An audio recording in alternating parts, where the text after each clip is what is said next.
What's going on, everybody? It's your boy PTK Bland back on this beautiful Saturday afternoon for another episode of the Shop Podcast. Now, this is not a usual episode, guys. This is episode 100, guys. That big 100 number is crazy. Never thought I'd get to this number. It's kind of funny looking back in hindsight. When I first started doing this, never even visioned making it this far. So I want to say just thank you for the people that have continued to support the podcast, support the show, support the channel. You guys are amazing. And you guys are the reason why I'm able to make it to the 100th episode, guys. Thank you so much from the bottom of my heart, man. We got a great show lined up today. Got a returning guest. Got the usual suspects on the show. Let's keep it fun. Let's keep it light. Make sure you guys share the link as well on Twitter or whatever other social media you may use. So let's go ahead and just get to the guys here. So we're gonna go ahead and start with you, John. John is a returning friend of the show. He was on probably a couple months ago. He is the founder of XBLAfans.com. I made sure I left that link down in the description. You guys check out the website. It's awesome. I think a couple weeks ago, John, you just maybe even a couple months ago, you just did a redesign on the website. So it's really new. It's amazing. Go check that out. But go ahead and let everybody know where they can find you, John. Oh, yeah. You can find me on Twitter at Kane141, and then just about anywhere else. It's either going to be XBLA fans or Kane. But thank you guys so much for having me. Appreciate it. No problem, man. It's kind of a last minute thing. Things worked out with John. Me and him been talking kind of all day today. Timing schedule worked out, so we made it happen. So let's go ahead and get to my right hand men here. Now, I was going to announce Zucker, but I think he may still be taking a phone call. But anyway, you guys know Zalk. Check him out. His link is in the description below to his channel. It is growing like crazy. I think it was on like 666 subscribers, man. I had to go find you somebody else subscribe so we can get you off that number, Zalk. So thank you for that later. Then Fuzzy, go ahead and let everybody know where they can find you. G, we had to get off that number, man. That 666 is crazy. Hey, what's up, everybody? Fuzzy Belvedere here. You can find me on Twitter, Xbox Live or PSN. Usually playing Forza. Lately, a lot of Assassin's Creed. Looking forward to talking about these topics, and got a great panel here tonight. Let's get it. Let's get it, man. So once again, if you're new here, go ahead and hit that like button, subscribe to the channel, say hello as you file into the chat. We always keep this thing going, guys. So let's go ahead and just dive right in. We got a lot to talk about today. So we're gonna start with something that was a huge topic actually all week, actually last week as well. EA essentially canceling a Star Wars game.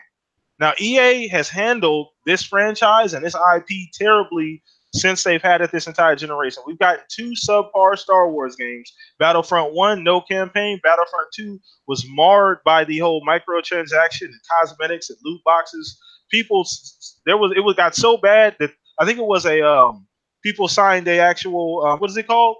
They put together like a petition. Petition, yeah, and they actually got it changed. They got some of the microtransactions changed. So I want to get you guys' feelings on how that's going to affect Star Wars going forward. Should EA just can it and say, you know what, we're no longer going to do Star Wars at all? Because I think that they've mishandled this franchise greatly. As great as Star Wars is and as loved and beheld as it is, the ball's been dropped way too many times by EA. So we're going to start with you, John. What do you think about this? Are you even surprised at all about this?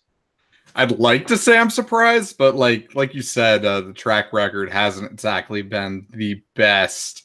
I think the reality is Disney has been in kind of like a little bit of a limbo historically with video games. Like they keep trying to go outsource, then they bring them in-house, then they fire the in-house, then they outsource, and the cycle continues, and they've never really found a sweet spot yet. Yeah. So I was hoping, and I bet they were hoping, that EA would be that for them. You know, the first kind of time they could just like trust somebody to do these right. And I think the reality is it's just still been a little subpar. So we haven't really gotten what we've been hoping for here.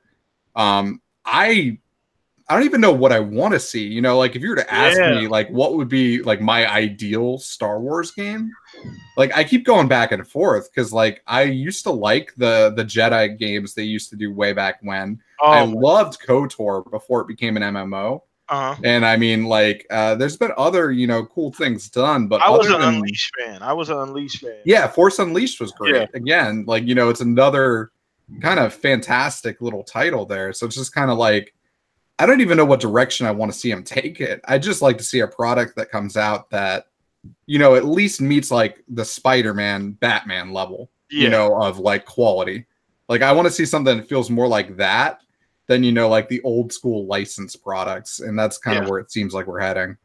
Yeah. And a lot of it has to do, too. I mean, the movies have been fantastic. They haven't been super great as of lately. I mean, the Star Wars franchise as a whole hasn't really helped itself, you know what I mean? But the games have been super duper subpar. And the funny thing about the last two games, the whole Battlefront, is that those are like self-inflicted wounds as far as the microtransactions in the first game, not even having a campaign when everybody expected a campaign on that first Battlefront. Remember seeing that? We're like, oh man, this campaign is going to be crazy, and then boom, no campaign. Then it dies after like a week of people playing it. Same thing with the second one. So I just think a lot of those things are self-inflicted. You're right, though. I think Disney's been in a weird spot when it comes to Star Wars, and I'm afraid that the franchise is going to be is mishandled to the point to where people aren't going to even care about the next Star Wars game that comes out. So let's go ahead and get this over to you, Fuzz. What do you think, man? I know me and you talked about this a little bit on Twitter and on the Xbox the other day. Yeah, I didn't even really pay attention before to how many games there were prior to EA getting the license and stuff. I think Crap had posted a picture not too long ago showing like 18 games within like a 6-year span when they were with LucasArts and all the licensed games that were allowed between Lego Star Wars and Force Unleashed and things like that. And here EA gets it, and it's like they barely have 2 complete games. I mean, the only reason why I say barely complete 2 complete games is because, like you said, it didn't have the single player in the first one. It just they eventually added some sort of like trials or like I guess like a test mode type of thing. But being a Star Wars fan, I mean, the games are fun to play, but they have a lifespan of about 2 weeks. 3 weeks at most. And it's like, oh, with the first one, the DLC was kind of sporadic.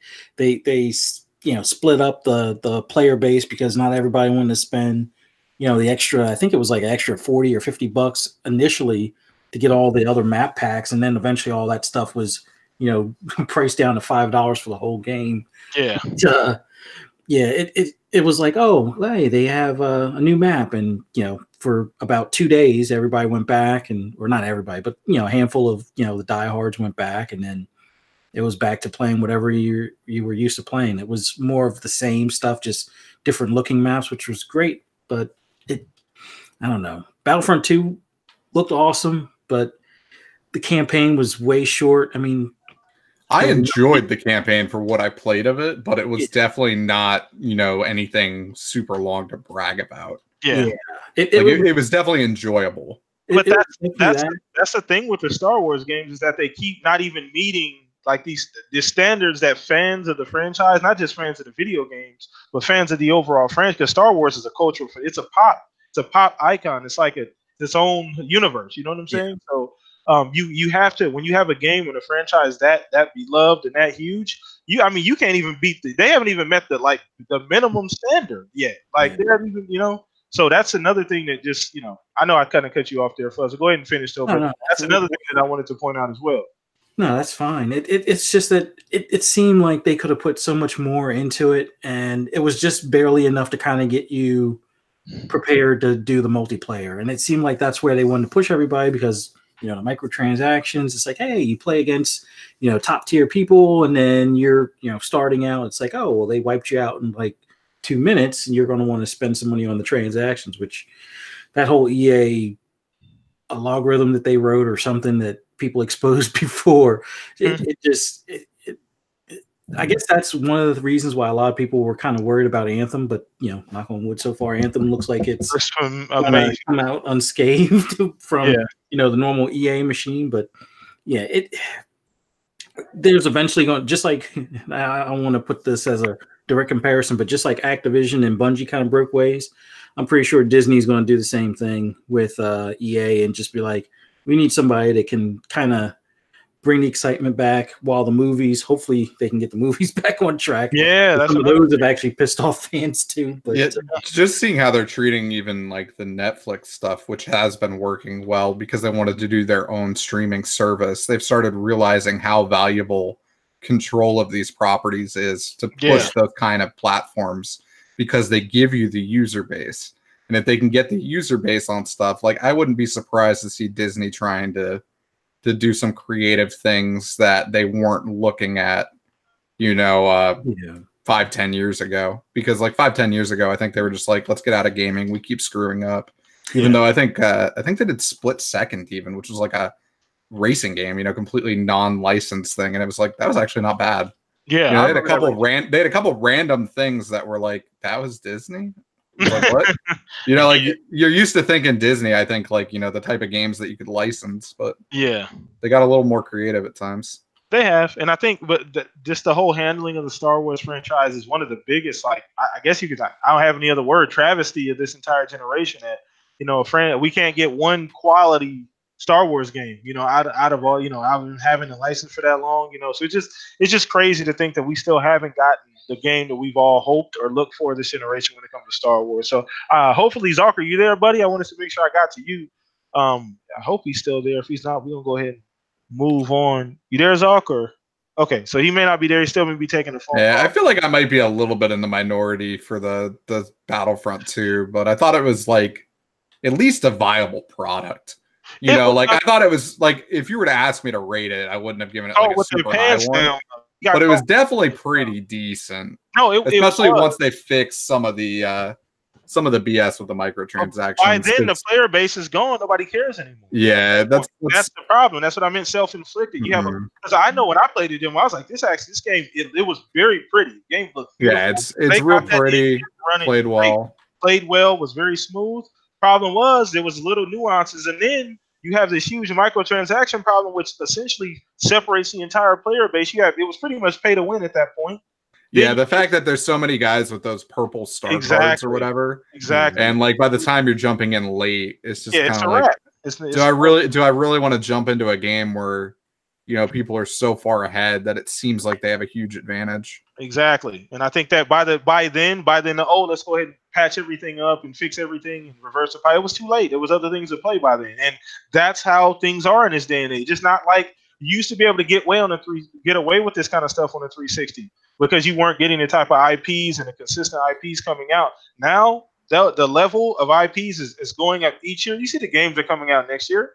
I mean, if one game drops the ball, there's something behind it they can pick. Look, if Destiny 2 don't have a plan going past 2019, guess what? Anthem is going to be on that ass. Anthem is right there to essentially catch the people that are going to want that looter shooter itch. So there's more and more games. No, I agree with you entirely on that. I think we're in a world right now where there's so many companies that are pushing for continuing service products. They're not looking at them as games anymore. They're trying to see them as a service, as an entity. Like, I think I saw Netflix even said that they considered their biggest competitor right now to be Fortnite. Yeah, it wasn't even. So, you would think it was HBO Go. You would think it might be the new Disney one, the CBS one, Hulu, any of those guys. But no.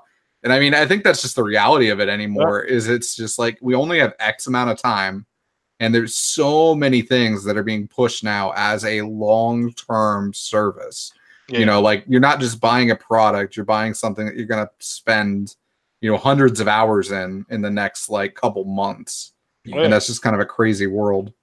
Oh yeah, absolutely. And that's why I said I think it's crazy that we still have not gotten a great game. But that's going to be our first topic, guys. Once again, as you file in, make sure you hit that like button, guys. It does help the video be seen the more you hit that button. Oh, shout out to JB too. He brought up a great point too. And this is something I'm real salty about. And we're going to end the whole Star Wars things on this. He said Disney should have never closed down LucasArts and just gave up on developing games. When Disney bought them, such a shame. Star Wars 1313 looked damn good. Star Wars 1313, the footage is still on YouTube. Go look at this game. And if you look at this game, you would think it would be developed like it was being worked on within this generation.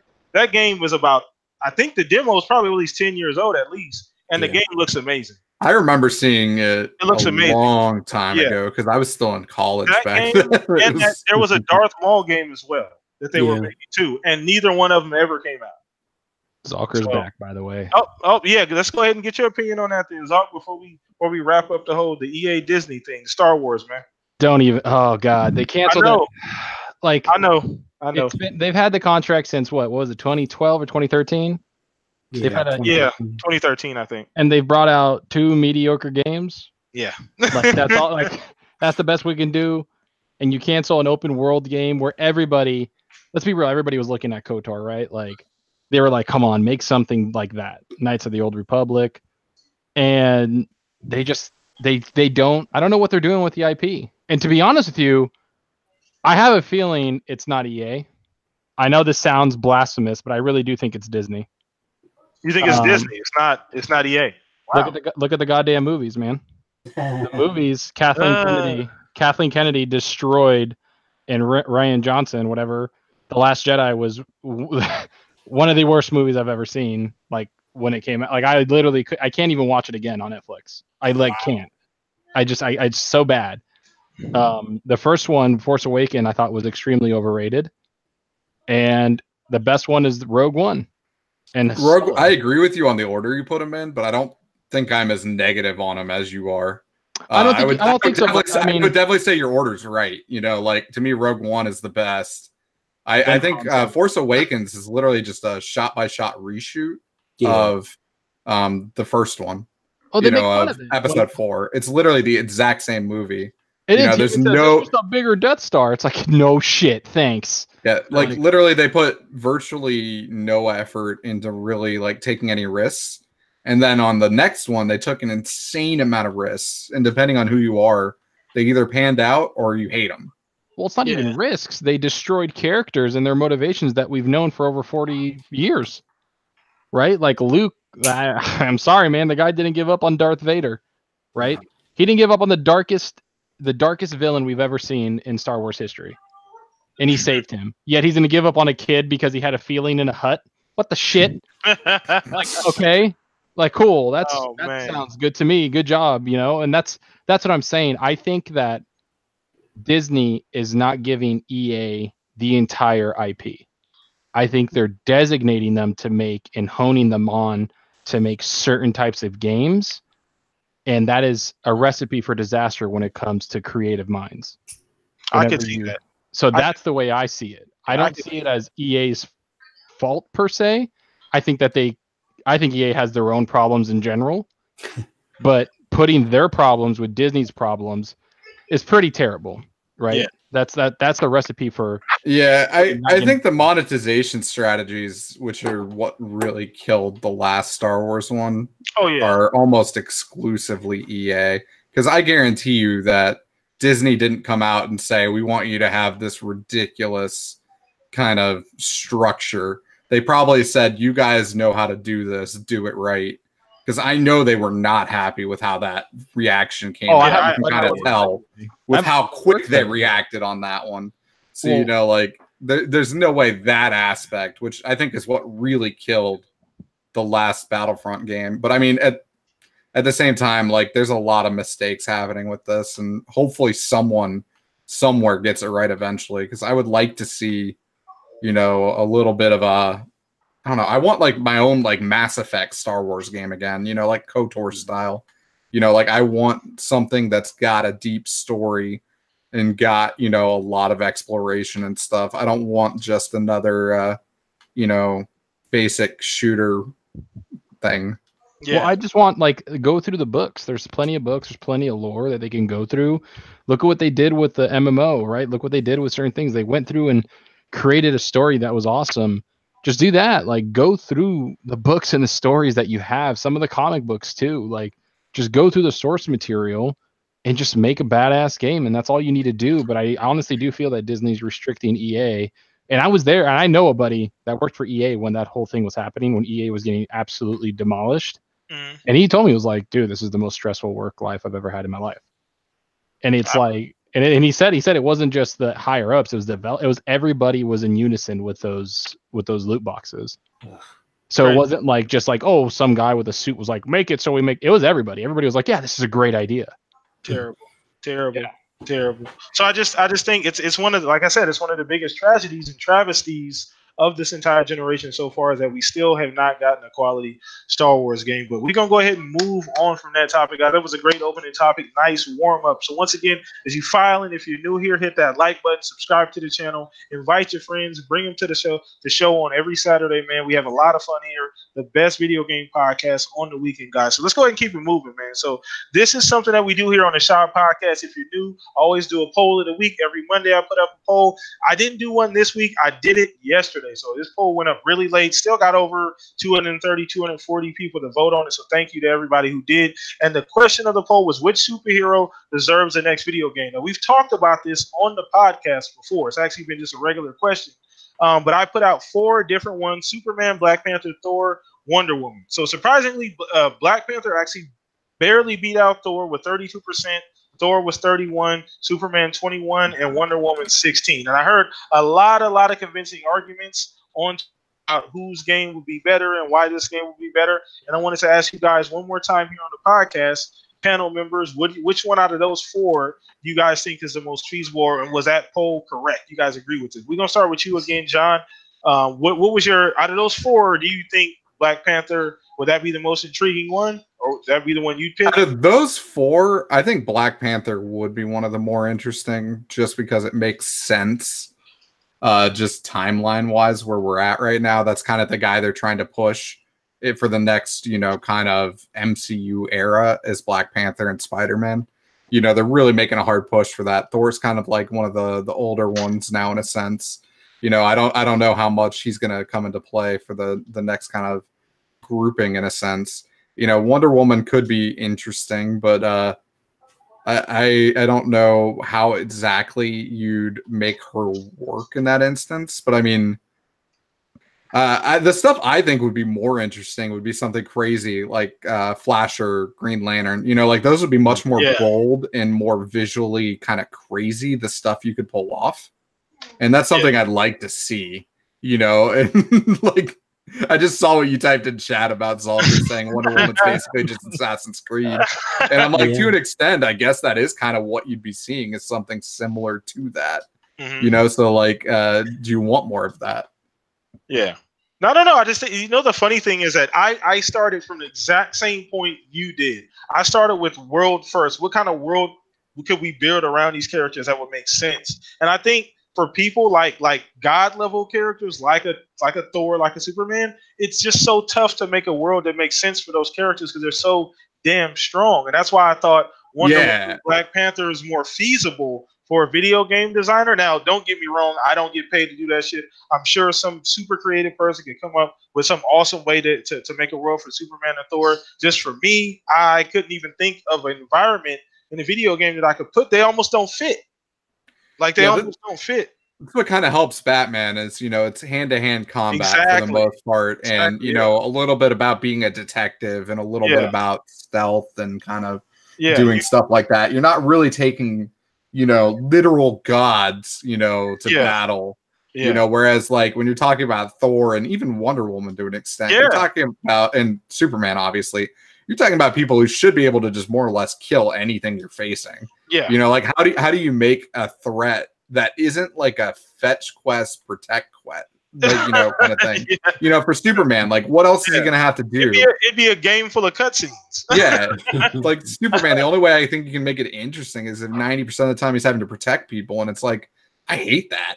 You ask me what's the worst part about any game, and it's gonna always be when I have to do and put him in some kind of alternate universe, like one of the multiple comics where he was like weakened to like a really great state, or maybe he didn't have. There's been comics where he was in a weakened state, something like that, to make it make sense. Because honestly, I can't think of a world you could build where he fits, or even Thor for that matter, because they can literally do anything almost. You know what I'm saying? So I don't know. Maybe you guys can come up with a better example. So Zark, it's on you this time, man. Out of those 4, the 4 was Wonder Woman, Black Panther, Thor, and what was the other one? Superman. Yeah. I would go Thor in a heartbeat. Okay. If you want actual epic, huge, like kind of like God of War did with the Norse mythology, but if you want more than that, you can just go to the source material and go with Thor. and upgrade him, like, upgrade your hammer to do whatever special skills, lightning skills. Then you can upgrade up to the sword, that like axe thing he had in Infinity War. Yeah. Do all that shit and all that, but then you can travel from world to world, kind of like Kratos did. Yeah. But make it far more fucking epic. You know what? Just reminded me of the lightning thing you mentioned. You know how Anthem, one of the actual javelins, does that lightning thing, like while it floats in the air, like it brings the lightning down. Yeah, that was something that would work in Thor, kind of like that. Kind of, you're able to float and fly around, and you could call the lightning down. And it'd have to be on some kind of massive ass scale. Well, like in like, if you guys want to know anything about Thor, like honestly, read Thor: God of Thunder, written by Jason Aaron. Mm-hmm. He made the greatest, like to me, the greatest Thor story. Well, I'm a comic book aficionado myself. Probably not as deep as you are, but I am. Yeah, I'm pretty well versed on comic books, and that type of thing. So yeah, I think that's where the problem for me comes in, is because I know how strong these characters are. Suppose they're written. You know what I'm saying? Like, I know how strong. Well, don't think of Thor as somebody that's going to be on Earth. I don't even want to be on Earth. Like, just go somewhere, like go around the entire galaxy, doing like what Thor the God, like basically the storyline Thor the God Butcher did. Like, he's hearing people, like in the story, he's hearing other worlds pray to him. Mm-hmm. He doesn't understand why, and he goes there, and he's like, "Why aren't your gods here?" And they're like, "We don't know. We've been praying, and nothing's been happening for 20 years, 30 years, 50 years." So he goes up to their heavens or wherever their gods stay, and they're killed and murdered. All their gods are like hanging in places. Like, so he's investigating. He's going through this entire entire galaxy. I can see that. So he's going through this entire galaxy, trying to investigate all these murdered gods. So you've got me sold on like God of War, meets Mass Effect in a sense, but with Thor, I'm cool with that. Like, that sounds epic. But like epic, more epic, because God of War was epic, right? Like, there was a lot of big boss, like it was okay big boss fights. I would say they're not as epic as they were, but they were still epic because of the camera angle and everything. I enjoyed it, but can you imagine Thor just fucking flying around, shooting lightning, fighting? I want boss fights on the level of like Lost Planet. Like, as far as like scale, you know what I'm saying? As far as like just the size of it, because I mean, he'd have to be fighting like gigantic ass. Obviously, it's other comic book characters as well, but he'd have to be fighting. So it'd have to be like extremely epic. And like you said, I like the fact that you put in the bouncing around the different worlds, because I guess that alleviates you having to like make one big area like open world that he could like fly around, and you could kind of do the Destiny strategy and create different like playgrounds essentially on each planet for him to kind of go and do things in. But I don't know. That's very, very creative though. You got me sold on the whole God Slayer thing. I like that idea as well. But there's more stories, right? Like, that's just one story. Of, like, how cosmic, right? Because you got to think of Thor as not just earthbound, right? You got to think of like the universe and God. Like, he's immortal. Like, you could go through timelines where it's not even like the Avengers are not even around. It's just him as a young fucking dude killing shit, drinking beer, and doing shit. And then have like a trilogy of, him becoming the Thor with the metal arm, and the king of King Thor, like, dude, just like think about it. Like, if they make a trilogy like that, like, god damn it, Xbox, go do your thing. You giving away $1 billion ideas. Fuzz, it's on you, man. Fuzzy, talking to let the cat out the bag, man. We might do that, so.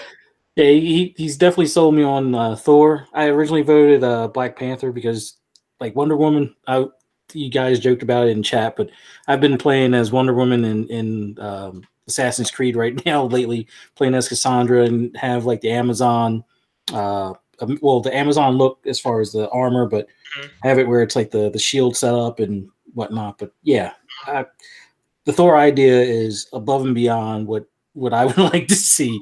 That would definitely be something that if any I think what you're describing would be epic, but like at the same time, like, I'm imagining like the amount of budget it would take for something like that. And like, to get a licensed game to actually buy in that hard is not historically been the easiest. Because I mean, like, the way this is, kind of playing out to me is this would be above and beyond what you're seeing with, like Lord of the Rings and Batman even. Like, you would need like crazy levels of, budget dedicated to something like that to do it right. Well, I think if you look at God of War, they have Sony Santa Monica has like 250 developers. Yeah, I just mean, I think there's a little bit of a difference with, when you own your own IP, because then you can kind of do a lot more with the licensing on that. You'd have to find. Look at Spider-Man.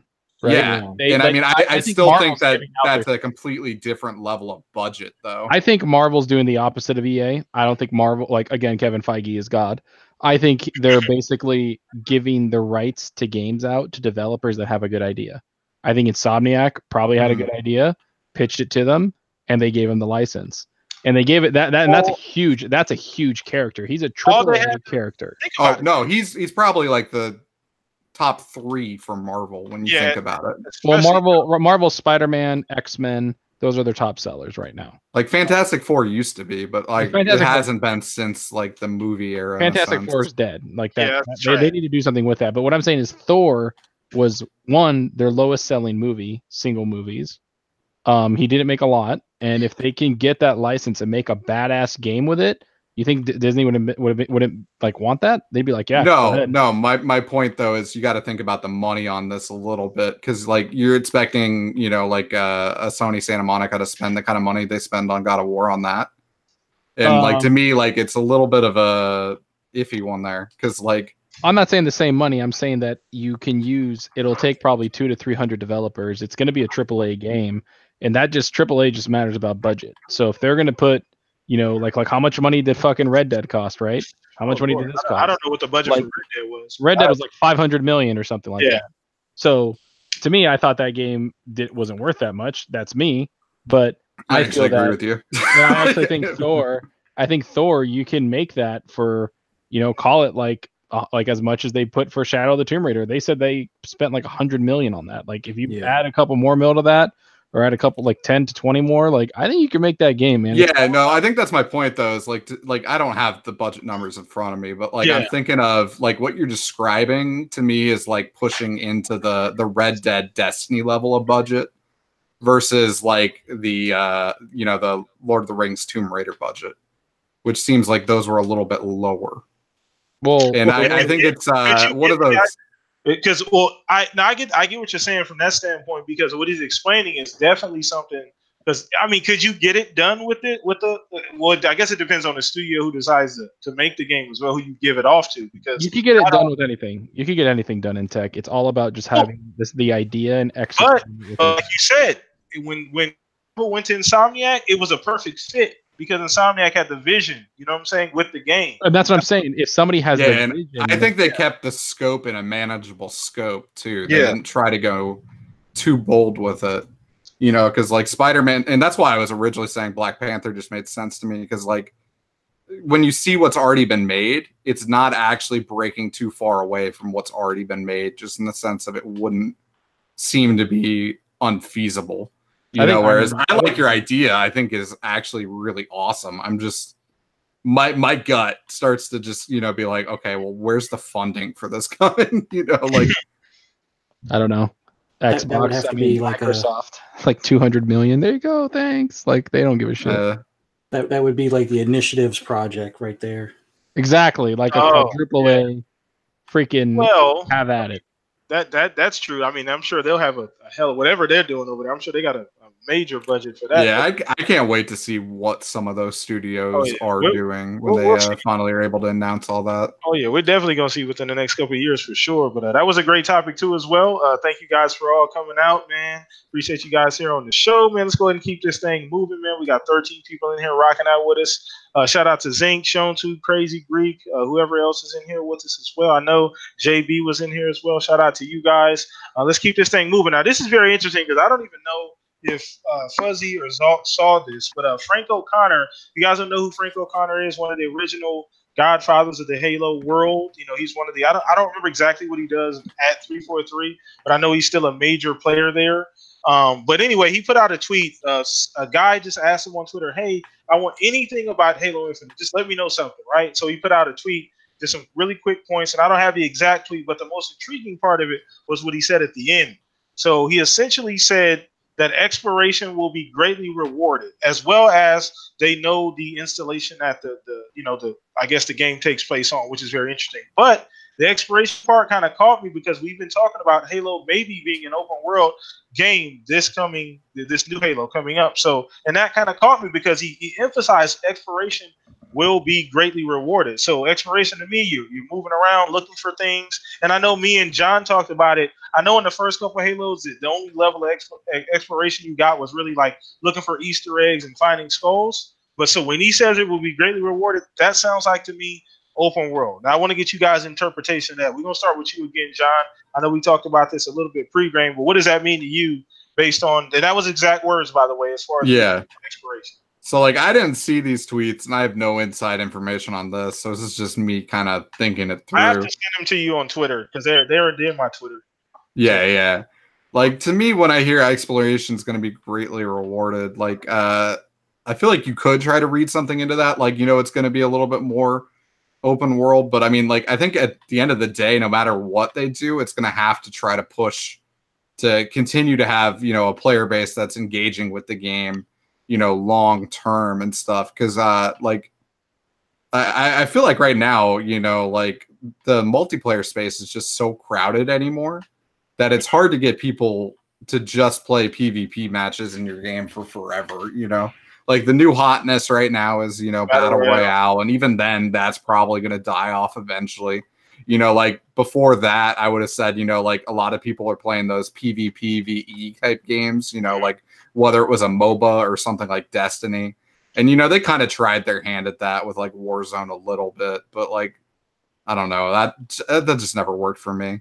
So like, I think what you're going to end up with is probably something that's going to push you to do a little more than just a linear level by level by level, which I'm okay with as long as it doesn't go into kind of ODST territory for me, because ODST had really good missions, but they're kind of hidden between this like hub world that didn't really have much going on.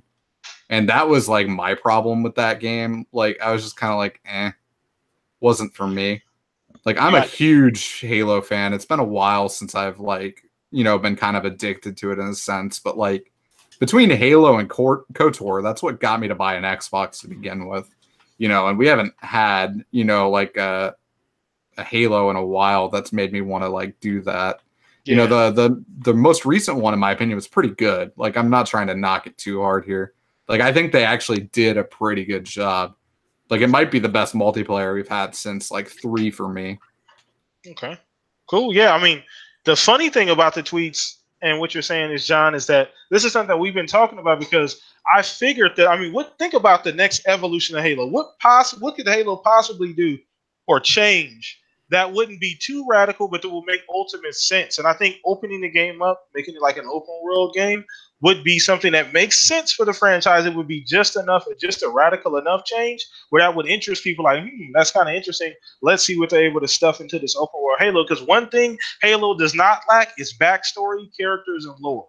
That's one thing it is very, very rich on. So they should be able to, they have a lot of things. This is kind of like the Star Wars thing we're talking about. They have a lot of things they can build a great open world Halo game off of. And to me, it makes sense that they would do that because I'd love to just fly around the world or, trek around the world and find all kind of cool things and Easter eggs and all this hidden cool shit and have random events happen and make the world feel more like alive. You know what I'm saying? Because like you said, we don't want another ODST. It was a great game, more DLC, but it was a great game. Like you said, it was a hub world where mixed missions where you would go find little artifacts and it would like teleport you back to the mission that and the missions were like fantastic. They were great. The story that's what like you just described why it like really rubbed me the wrong way is I was such a big Halo fan at the time.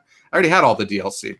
Yeah. So like really what you ended up doing was paying I think $60 for a very short campaign that had those cool like little missions. You got the old pistol yeah, you got that multiplayer mode that was kind of fun for a little while. Yeah. But like, like it wasn't my main thing, but, yeah, like I'd love to see him do something with it that is kind of a little more unique, but I also don't want to see him go too far to where they turn into like Anthem or Destiny, like keep Halo.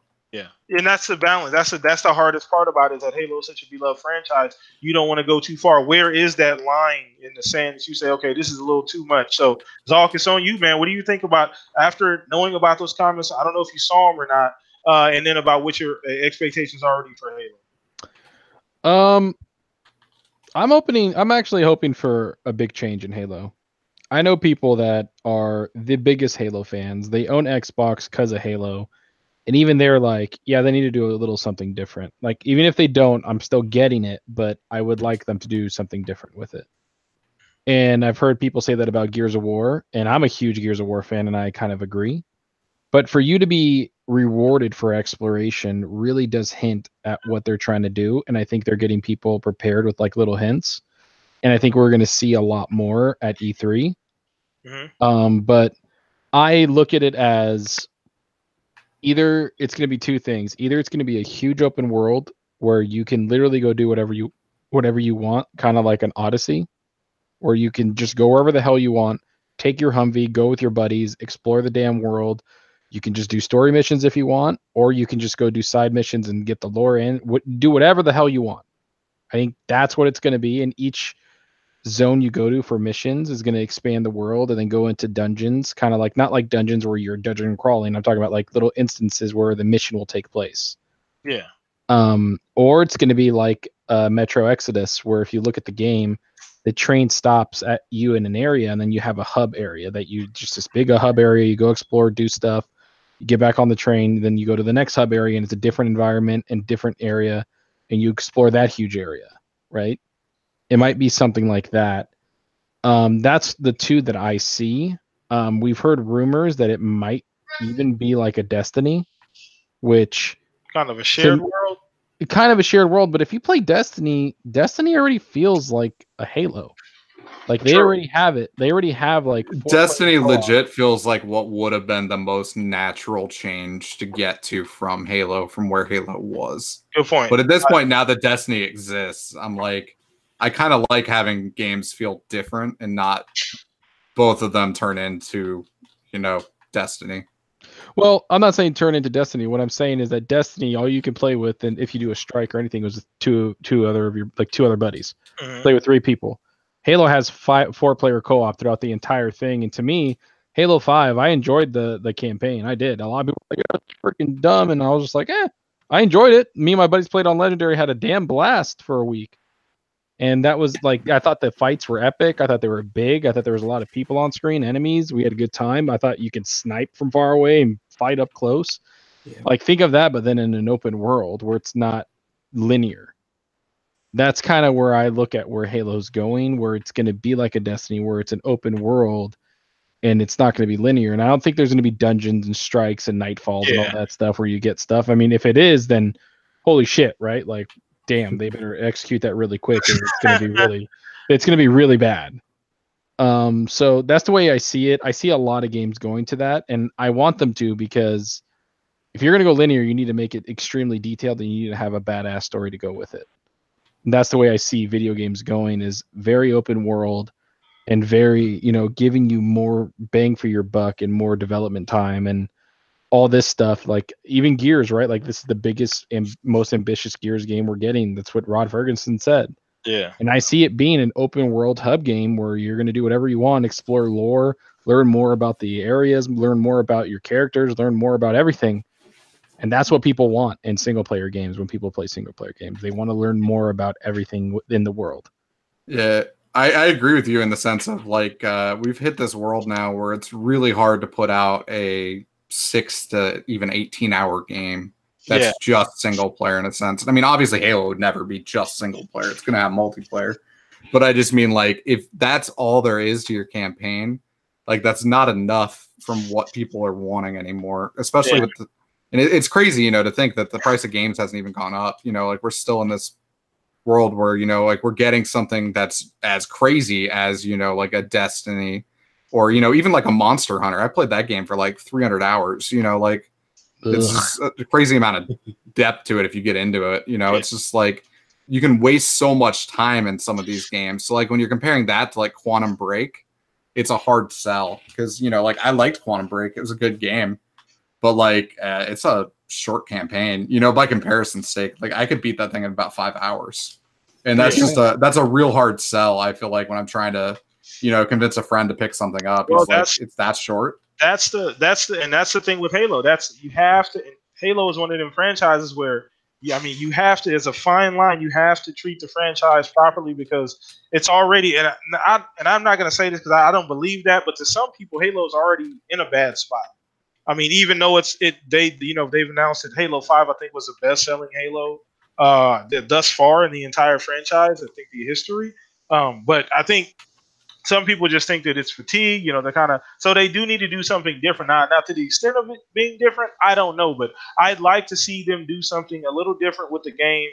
Obviously, there's some things that they can change from the last one, but I think I trust them, and I think that tweet just to me says that they're open to different ideas. Now, I don't know what that is, and I think it also reiterates the fact that what I've been saying from the trailer is that the fact that they made the trailer the way they made it, they panned out and showed this huge open world, this expanse of different areas and mountains. To me, it just seems like they're just hinting at there's going to be a large world that you can do things in. Well, that's what I saw. That's what I saw in the trailer, right? Like the only trailer, like this is what I saw with the trailer.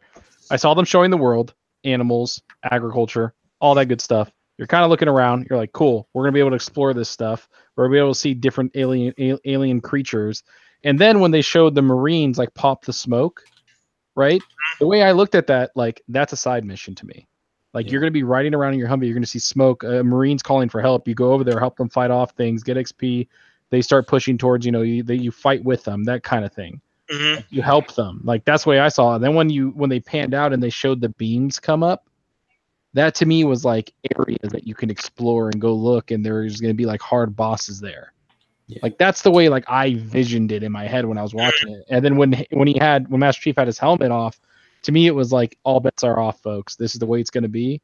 Like we're going all in on this, and fuck it, right? Like that's literally what I got from it. Listen, I could be wrong. Let me know, chat. What do you guys think in the chat as well about Halo? I know you guys leave some comments. JB's Mustang said, would love Halo to go like Doom, make it really long campaign. Love Halo's story. Currently reading Cyber. It's a fantastic universe. It's something that we've talked about too, is that Halo, the lore, the story, they have plenty of content to actually build this kind of game off of. They can go in any direction that they so choose to. So I want to make sure before we move on, we get Fuzzy's point. So I know, Fuzzy, this is something we've been talking about. I know you're kind of new to Halo, but I think you've agreed as far as the open world. But where do you think this should go based on what I just told you about what he said in the tweet? No, I think that hints to the open world aspect of it, but as far as like exploration, with it being an open world deal, they're going to want this title to last more than just a year. They're going to want it to last probably like with 2 or 3 years with additional content coming through. So if it's an open world, there's going to be areas to explore, and then there'll be updates as time goes on.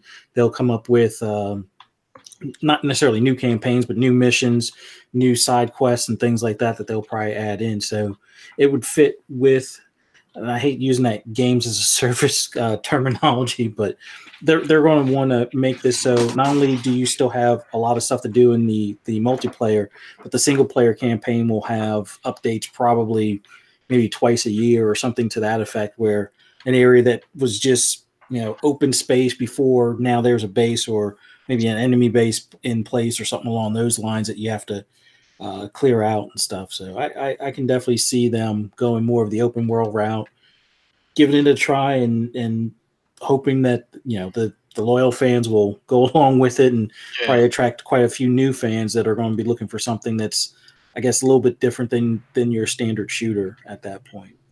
Yeah, I think to some extent, no matter what they do, they just need to knock it out of the park. Because if you look at what Microsoft's had over the last 2 years, they haven't really had their moment yet with a God of War style title, that kind of caliber. And I mean, like, this kind of dovetails into your next little segment, but just to, I don't know, like, to me, like, ReCore was kind of over promoted because of the fact that it was kind of released during a point where there wasn't much going on. Quantum Break was obviously a little short, didn't really kind of hit that moment for people. State of Decay was never meant to be a AAA game, but it kind of got promoted that way, kind of missed. For me, Sea of Thieves is amazing. It's a cool little sandbox, but like it's still not necessarily feeling like it's like completely ready yet. So like Crackdown was going to be like the next chance in a sense, and that one keeps getting pushed back. So like I think whatever ends up being the next big game needs to just nail it. Good point. No, I'd argue with that as well. That Halo hasn't had that defining moment, like its own little sun to shine, little moment to shine. Essentially, just in a has a lot of bright spots, but they haven't had that one we've arrived moment yet. I mean, I guess you could argue the X and the One S and all of the changes they made, the Game Pass. Those are big. Those are backwards compatibility have been their moments this generation. They haven't really had a game that's Yeah, no, I agree with you 100% on that. yeah. That So like right now, services has been the moment.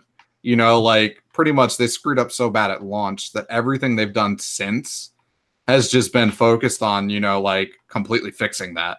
You know, like this is now the device that has the better, you know, backwards compatibility. This is now the device that has the better ability to do, you know, play your games how you want, you know, with Game Pass and the ability to do some kind of sharing and stuff like that. You know, there's a lot of things they're looking into with various things that are just nice to see. But like that was definitely not a strength for them for a little bit. And I think the games are coming, obviously, with the amount of studios that they've made investments into. So like we're gonna see some cool stuff.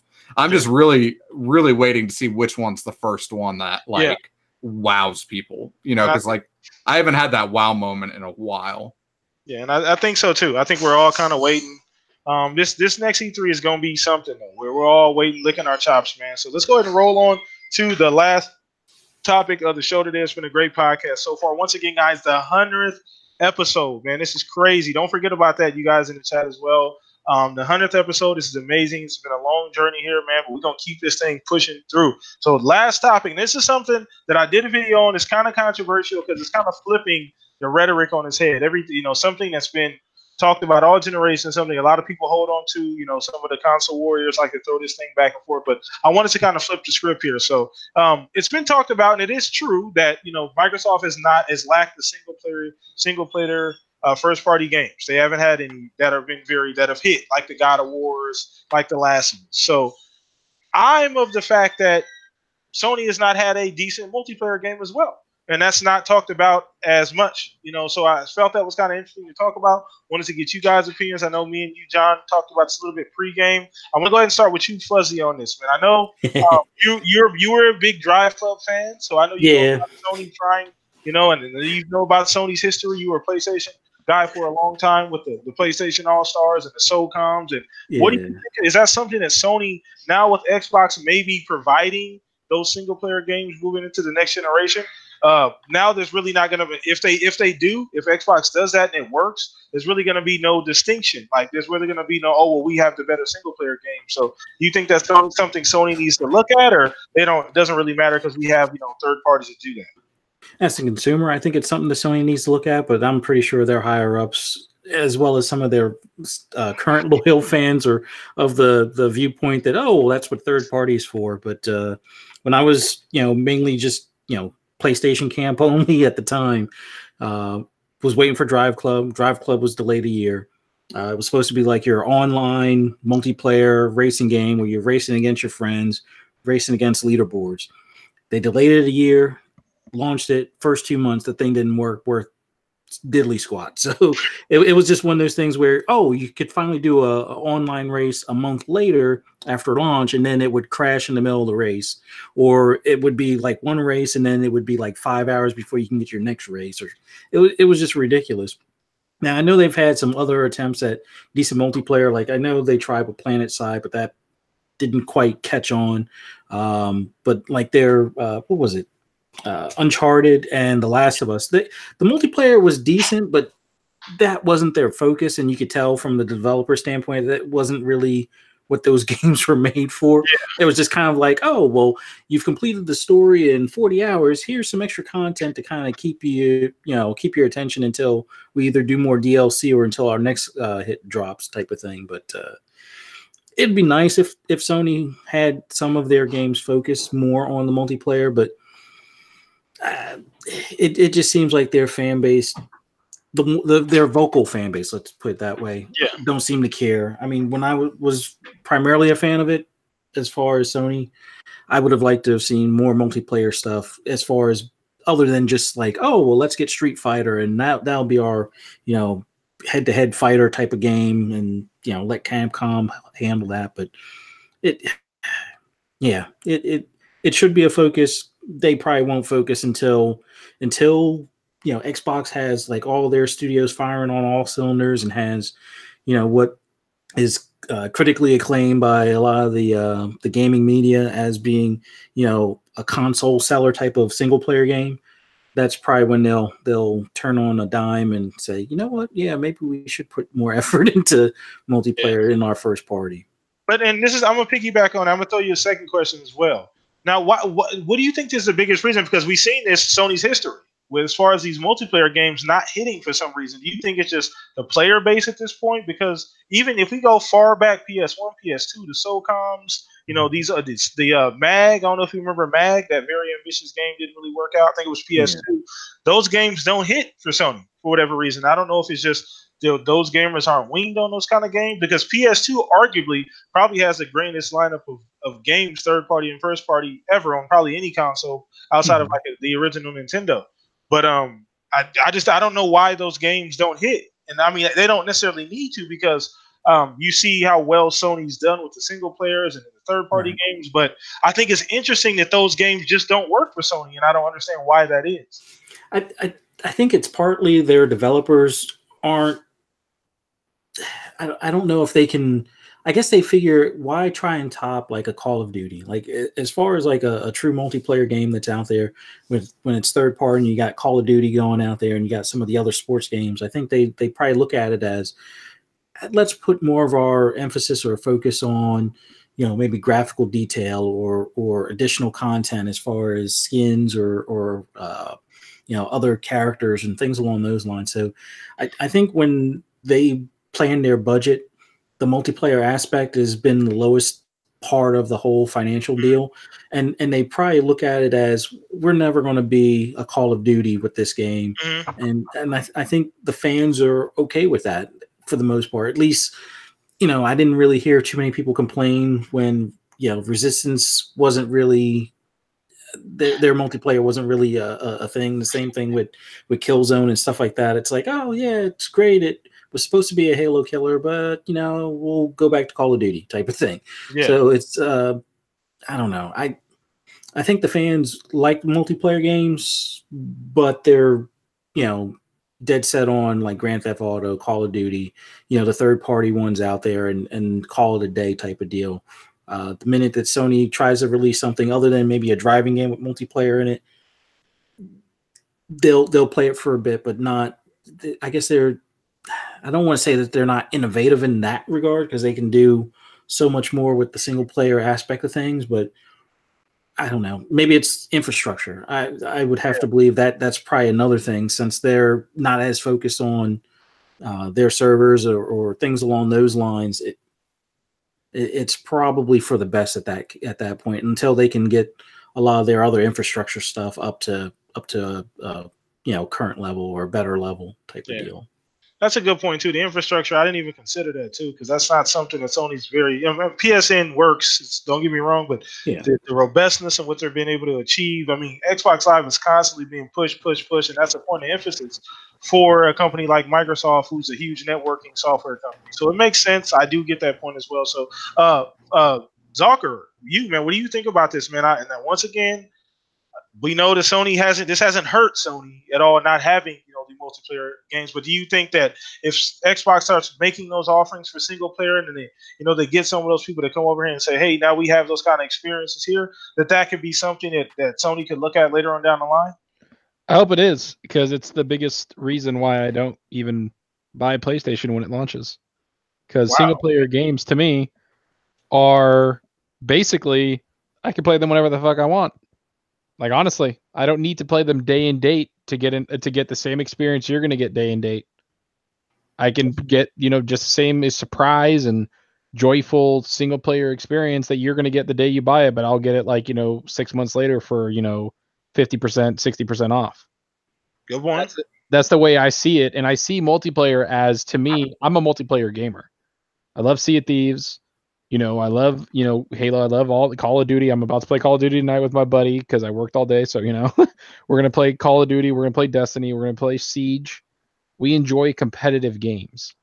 And that's one thing that is not one, but it's one of the biggest things that's missing from Sony's library.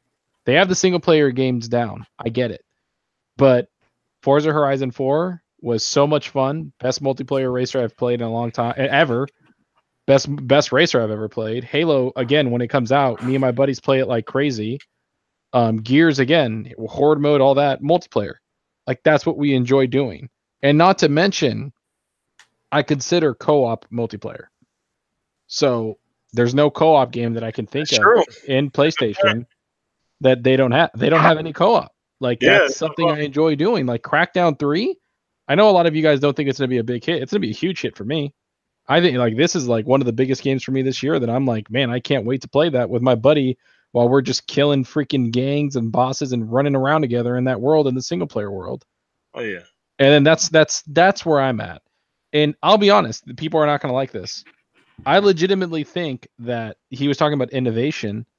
I legitimately think that Halo and Gears kind of need to innovate their multiplayer because they're not being streamed a lot. No, they're like not. Halo, like I looked it up while he was talking, literally. Halo's at 135. Only 400 people are watching on Twitch. That's Halo 5. And I get that it's an old game. I get when it came out, it was at the top of the charts for months. But it needs to innovate. Sea of Thieves is number 14 right now. Like that, because it's an innovative multiplayer game. It's different. It's fun. Mm-hmm. And that's where I'm at with Gears and Halo, is that they need to change the way the multiplayer game is played. They need to add like a Gambit mode, right? Like Gambit, like almost, I think, like help Destiny Forsaken sell more because people love Gambit mode. Yeah. So I see Sony needing to do that. We've heard rumors of a new SOCOM. We've heard rumors of new games. Like they're hiring people for multiplayer-based games. They hired someone from Ubisoft that was the competitive multiplayer director of Siege. They hired that person. So the way I see it is, if you're going to do that, you need to have ranked, you need to be competitive, and you need to make it amazing on a great infrastructure. And that's a big thing. People forget that Sony had one of the biggest infrastructure hacks where your data was taken or your information in the history of hacks. Yeah, that's like true. They did. That's where you guys got all them free games from every month now. No, like literally, like that. I was taught, like, and you know, I don't say this to a lot, but I was taught in school about that hack and why Sony's an idiot and why they messed up with what they did. Yeah. So people forget that, and a lot of people, I don't feel comfortable putting my shit on their system. I'll be honest. I'm not subscribed to PlayStation Now or PS Now, whatever the hell it's called, the PlayStation Plus. I'm not subscribed because I don't want to put my information on there. That's a good point. So I think a lot of people feel the same way. If you look at Amazon, the number one bought thing in PlayStation is the gift cards because people don't want to put their credit cards on there. Yeah. So that's the way I look at it. They need to have an actual multiplayer game because I want them to be competitive in the multiplayer space. I do. I want more competition to make Xbox want to be better. Yeah, absolutely. Because everybody's like, don't be better than, don't try to be better than Call of Duty. No, F that. Halo was better than Call of Duty. Halo was the number one multiplayer game for a while. Oh, yeah, for a long time. And Call of Duty came, they did their thing, then a bunch of other, like Fortnite came, like screw it. Why not Xbox? Why not PlayStation? Try to be better than all of them and make a game that all of us want to play. Good point. No, good point. I agree with you. And this is the thing, like you said about competition, this is the thing that, like, these games, they ultimately, when it comes down to the numbers, they can sit down at the desk, they have their board meetings. It may not make sense financially, but once again, I just want to see competition plus competition. I mean, to me, there's no like you said, I forget they don't even have a co-op game. And we were just talking about multiplayer. They don't even have anything that's co-op. You know what I'm saying? So to me, that's a glaring problem that I think you should definitely look into actually fixing. Because I mean, any Sony fan, don't get me wrong, if you're a true Sony fan, you're not gonna sit up here and convince me that you wouldn't want, some kind of exclusive multiplayer or co-op game, that's strictly on the PS4 or PS5. Like, add that to the resume. It makes everything better. So I think that it's something that they should look at. Now, will they? That's a whole different ball game. But I think definitely for the next generation, they should take a look at it. I don't think we're going to get anything crazy at the end of this generation because we're kind of working our way out of it. But next gen, definitely Sony. I think you should step your game up in that aspect. But that pretty much ends all of the topics and the questions here today. So we're going to go ahead and wrap this thing up, guys. Once again, episode 100 was an amazing show. Shout out to everybody who came. Check us out in the live chat right now, man. We had a great show. We're going to go ahead and let everybody here on the panel let you know where they can find them. Once again, everybody, I'm going to leave everybody's descriptions, links in the descriptions below, all of ours on Twitter, as well as I got Zalker's in there for his channel. It's still growing, guys. Go subscribe to Zalker. He does fantastic videos, guys. The Wonder Boy, man. Go subscribe to him. Check him out. As well as John, I put a link down in there for xblafans.com. Go check out the website. He does a lot of great things in the community, longtime member of the Xbox community. But great segue. Go ahead and give yourself a shout out, John. Let everybody know where they can find you, whatever platforms you may be on. Oh, I appreciate it, dude. I'm going to say one thing real quick about that PlayStation thing before we do end, because like I think you brought up a good point again, you know, with the Xbox's kind of using its advantages it does have. It is a huge cloud services provider. So having the amount of, you know, tech that Microsoft as a massive company has gives them some advantages there to kind of, you know, run some of their games. Because if you think about what games have launched and worked day and date, Halo almost always used to. Almost everything else never did. So, you know, there was a reason why like certain games used to work on launch and some don't. So, you know, you kind of had some advantages there. And I think Sony made some calculated decisions this time. Where they basically said, okay, you guys want to play Call of Duty and you want to play Destiny. We'll just buy the rights. You know, so they bought the rights to a lot of the exclusive stuff. And that's what Microsoft used to do with the 360. So, you know, that was Microsoft's playbook. It's not like they didn't just straight steal it. You know, both of those companies have done it in the past. But, you know, it really was successful for the 360 because they're like, okay, if we can make this where you want to play your multiplayer titles, you know, both our first party stuff and, you know, the big game like Call of Duty, you know, that was huge. And I mean, I think that definitely has kind of been their play. I don't know if it works next gen in a sense, you know, like, is that still enough next time, you know, to just continue to be the guy who's kind of getting an exclusive map that doesn't really even do much half the time in Destiny, you know, like, I don't know if that's enough. So, you know, like I'd love to see him push it more, but we'll see what happens. But I don't want to take up any more time than that. You good. You guys can find me, Kane141 on Twitter. You can follow me on XBLA Fans. I'm on Twitch and Twitter for that as well as the website. Love to cover indie games, actually, so that's kind of my main focus. So I've probably played everything on the console that exists at some point in time. So if you ever have a question, just let me know. Awesome. Okay, cool. Awesome. So next is going to be Zalker. We're going to go ahead and dive into you, Zalker. Let everybody know where they can find you at, G. Yeah, man. Thanks, BTK. Yeah, I'm at Zalker87 on Twitter and then Zalker87 on my YouTube channel. I'm almost at 700 subs. Please. Man, last week you said you was almost at 6. I'm telling you, man. Yeah, I think I pushed you to 690 when the show started. Nice. Ah, there it is.